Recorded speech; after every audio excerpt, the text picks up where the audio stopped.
Hey guys, this is Rachel. I just wanted to give you an update. I weighed myself this morning. It's Friday, and I weigh 171.6, which is just awesome. So last time I weighed myself, which was last Friday, I weighed 175. So it's been really cool to see the numbers go down.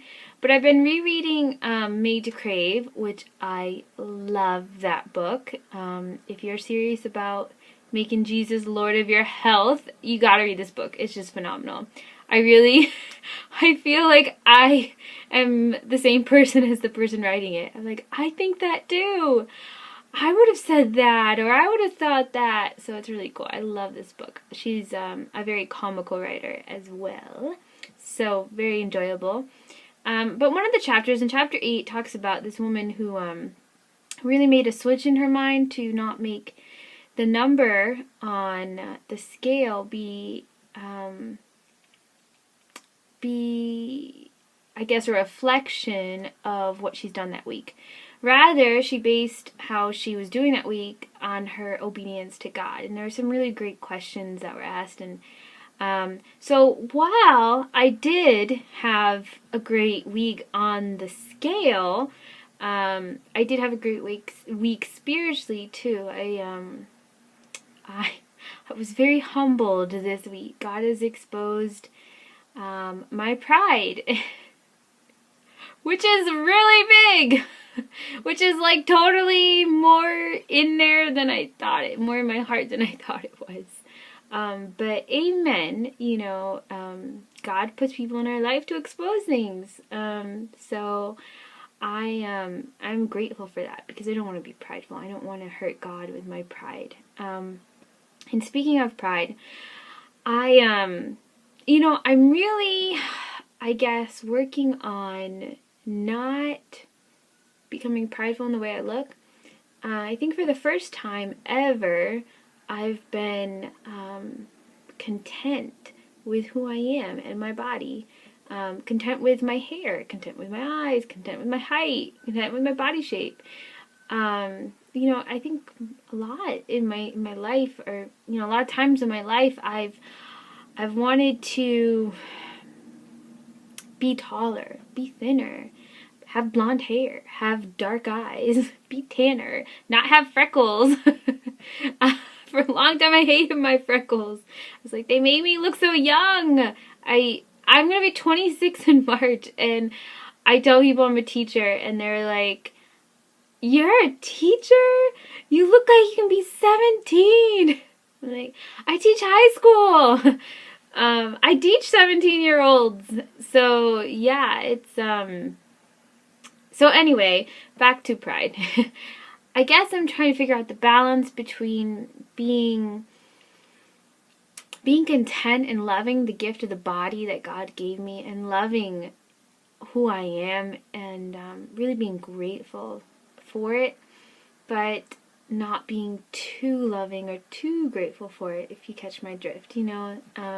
Think of Satan. Satan was beautiful and prideful, and look what happened to him. I don't want to be that. I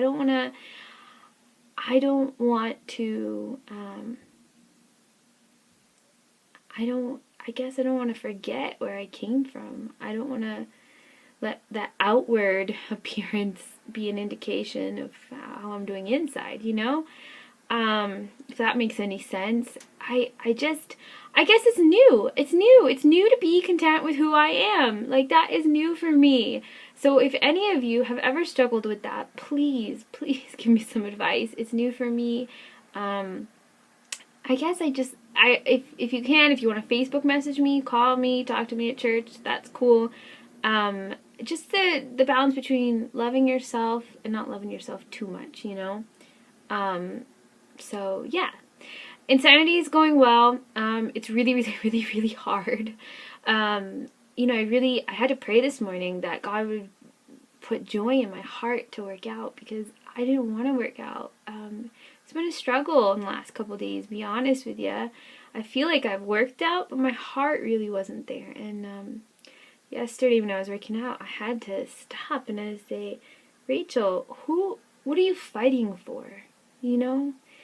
Are you fighting to get through this just so you can, have your coffee? Because I do it before I have my coffee and I love coffee. Or are you fighting for your relationship with God? Fighting to be self-disciplined so that you can know Him better and be obedient to Him.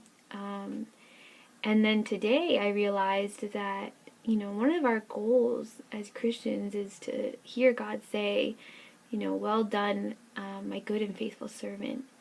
And I think of, when I'm working out, am I giving it my all? Is my heart there? Everything is about the heart, right? If my heart is there, then the action will be there. But is the action there and the heart is absent? I think so. I think that's where I was at, and so I'm really fighting to get my heart back into it, and to do what I can and give what I have, because I can't do everything. I can't. I don't have that kind of strength yet. But I can, with God's strength, push myself further, and let Him be my strength. So that's what I'm working on today, tomorrow, probably the next day. Probably for the rest of my life I'll be working on this. So yeah, I just want to give you an update. Pray for me, and if you have any advice, that would be great. Alright, to God be the glory.